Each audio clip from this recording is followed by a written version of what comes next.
Oi, gente, bom dia. Hoje nós vamos iniciar nossa aula com a correção da atividade da semana passada, ok? Então, na semana passada, eu pedi para vocês fazerem, né, copiarem as questões 10 e 12 da página 208. Então, essas questões, elas falam de cadeias e teias alimentares, né, que é o processo de dissipação de energia entre os seres vivos, a começar pela fotossíntese, que já foi explicado na semana passada. Então vamos lá. Nessa questão, ela é bem interessante, porque nessa questão eu vou explicar para vocês todos os métodos que vocês devem fazer para que vocês possam resolver uma questão de teia alimentar ou de cadeia alimentar. Então, nós temos aqui, uma teia alimentar é constituída por árvores frutíferas, bactérias e fungos do solo, coelhos, capins, serpente, gafanhotos, gaviões e insetos frutívoros, que são aqueles que comem frutos. Então, nessa teia, quem são os consumidores secundários? Então, aqui a gente tem, né, nos itens, vários itens, para a gente poder resolver aí e dizer qual é o item correto. Mas para isso, o que é que eu tenho que fazer primeiro? A gente percebe que aqui está envolvido vários seres vivos nessa teia alimentar. Então, a primeira coisa que a gente vai fazer é retirar de dentro dessa questão todos os seres vivos envolvidos e colocar ali num cantinho. Então, aqui, tirei todos. Árvores frutíferas, bactérias e fungos do solo, que aqui é definido como o mesmo tipo de ser vivo, né? Porque como a gente sabe, as bactérias e fungos, eles são os decompositores. Deixa eu tirar meu gato daqui. E vou retomar para vocês apenas o que são níveis tróficos. Nós temos aqui o primeiro nível trófico e o último nível trófico, mas aqui nós temos o segundo, o terceiro, o quarto e o quinto, né? Então, o primeiro nível trófico é a base da teia alimentar, que são os produtores. Eu sempre tenho que começar com os produtores, que é a partir de lá que eu vou desenrolar toda a minha cadeia ou teia alimentar. Então, os produtores são as plantas e vegetais na terra e as algas no mar, né? Nos ambientes aquáticos. Nós temos aqui o segundo,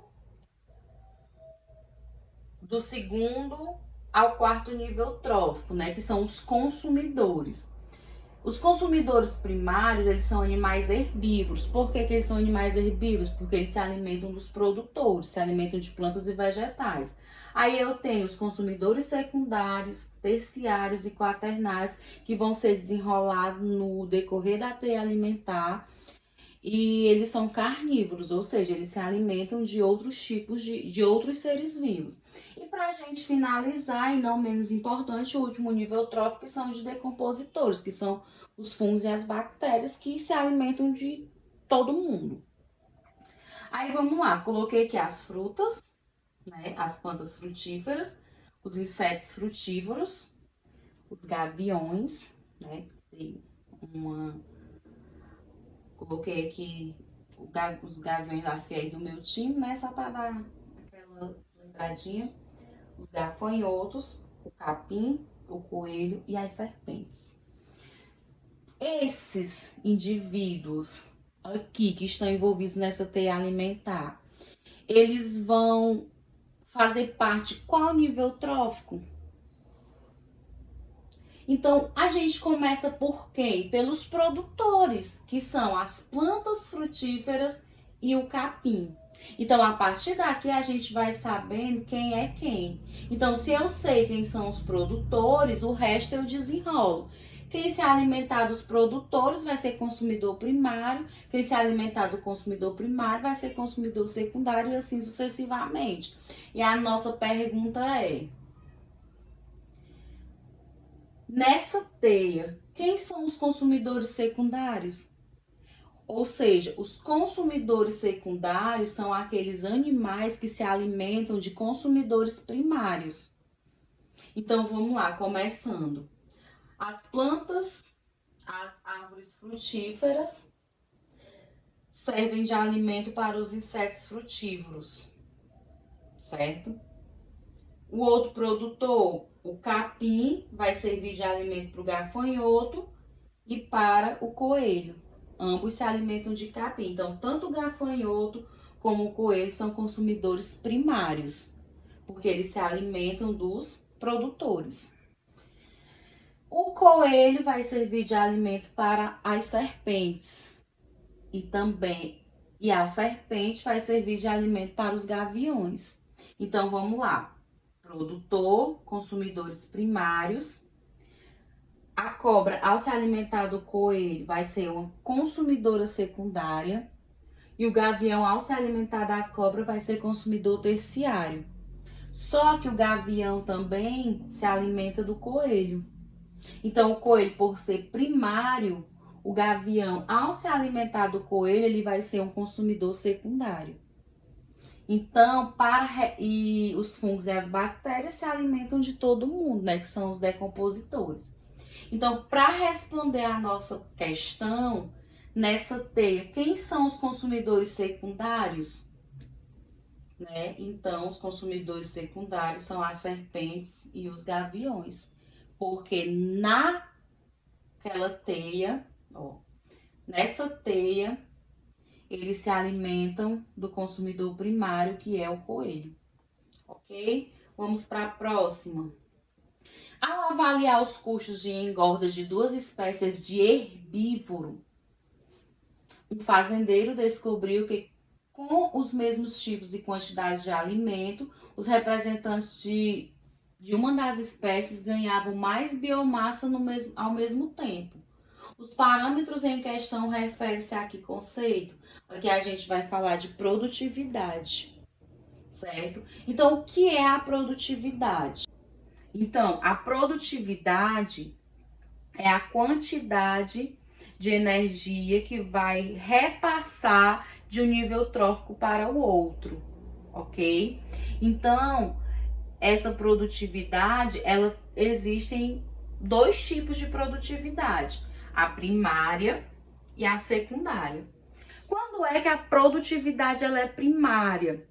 Quando essa produtividade ela é a quantidade de biomassa dos produtores, das plantas e dos vegetais. Ou seja, a produtividade primária bruta é a taxa fotossintética total, ou seja, é a quantidade de energia que a planta ela absorve na hora da fotossíntese.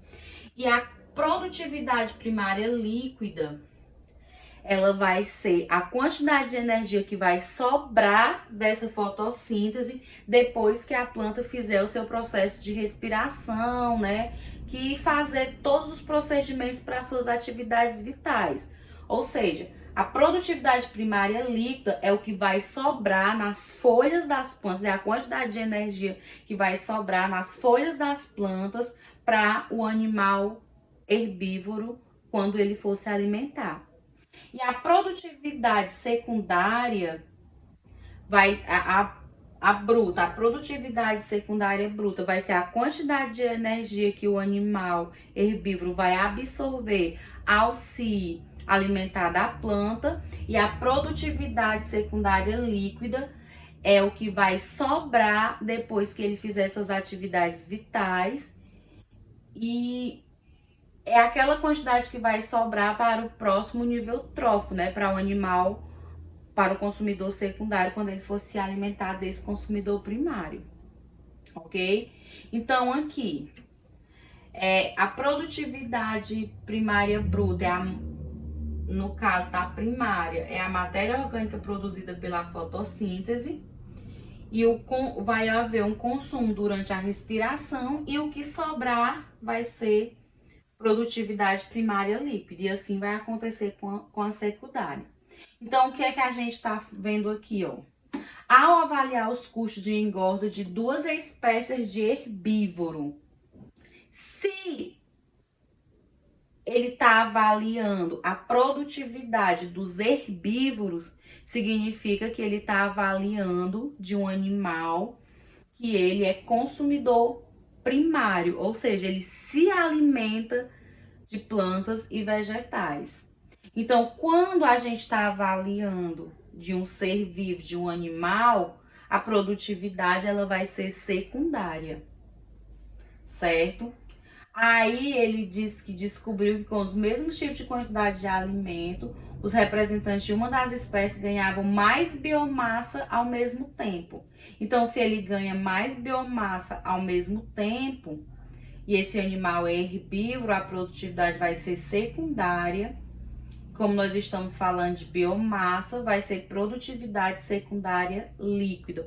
Ou seja, a produtividade ela vai ser secundária porque ela está analisando a produtividade de um animal herbívoro, porque se fosse da planta seria primária, dos animais é secundária, e ela vai ser líquida porque é o que vai sobrar para formar a biomassa daquele animal quando ele for servir de alimento para o próximo consumidor. Então, o item correto aí é o item D. Na página 209, nós temos as questões 1 e 2. Aqui diz assim: o cogumelo shiitake é cultivado em troncos, onde suas hifas nutrem-se das moléculas orgânicas componentes da madeira. Uma pessoa, ao comer cogumelo shiitake, está se comportando como?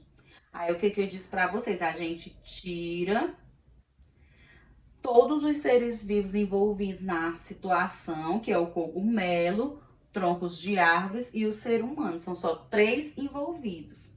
O cogumelo, ó, ali no tronco das árvores. Certo? Então, aqui, como é que funciona? O tronco de árvore vai servir de alimento para os cogumelos, que é um tipo de fungo, né? Então, é um ser vivo pluricelular. O tronco de árvore, que tem celulose e tudo, né? Vai servir de alimento para os fungos e os fungos vão servir de alimento para o ser humano. Então, se aqui é um tronco de árvore, significa dizer que é o produtor. A árvore é o produtor, o cogumelo é o consumidor primário e a pessoa que vai comer o cogumelo, que comeu a celulose do tronco de árvore, essa pessoa vai ser o quê? Ó, produtor, consumidor primário e a pessoa vai ser consumidor secundário. Então, essa pessoa, ao comer cogumelo shiitake, está se comportando como consumidor secundário. Item correto, item C. Segunda questão. No aparelho digestório de um boi, o estômago é dividido em 4 compartimentos. Os primeiros, rumen e barrete, ou retículo, contém rica quantidade de bactérias e protozoários que secretam enzimas que decompõem a celulose do animal, do material vegetal ingerido pelo animal. Então, quando o animal ele se alimenta do capim, ele não vai ser absorvido logo não. Ele entra para esses 2 primeiros compartimentos, é digerido. A celulose ela vai ser quebrada por enzimas de micro-organismos. O alimento ele volta para a boca, ele é onde ele vai ser remastigado, que a gente chama de ruminação, aí ele é deglutido novamente pelo animal. Então, nos 2 outros compartimentos, que é o ômaso e o abômaso, recebem o alimento ruminado e secretam enzimas que quebram as proteínas das bactérias e dos protozoários lá do início e chegam continuamente dos compartimentos anteriores, né, lá do início. Então, considerando apenas o aproveitamento das proteínas bacterianas na nutrição do boi, é correto afirmar que o boi e o micro-organismos são. Então, vamos lá. Aí aqui tem as opções, né, mas vamos lá. Nós temos aí o boi, quando ele come o capim, ele engole apenas, né? Ele apenas engole na primeira parte. Então, no primeiro momento, esse capim que ele engoliu, ele vai servir de alimento, vai ser quebrado pelos protozoários. Então, esses protozoários transformam esse alimento, né? Ele quebra a celulose do capim lá dentro desses primeiros compartimentos. Aí ele volta para a boca do boi, é deglutido novamente, certo? E ele é deglutido novamente. Então, aqui, ó, capim produtor, produtor, protozoários. Nesse momento, os protozoários, eles vão quebrar a celulose do capim, então eles são consumidores primários. Aí depois que o alimento ele é ruminado, é que ele vai servir de nutriente para o boi. Então, nesse caso, o boi é consumidor secundário. Então, respondendo, né, boi, respectivamente, ó, considerando apenas o aproveitamento das proteínas bacterianas na nutrição do boi, é correto afirmar que o boi, primeiro é o boi, depois os micro-organismos são respectivamente. Então, aí, o boi é consumidor secundário e os micro-organismos são consumidores primários. Então, o item correto é o item E.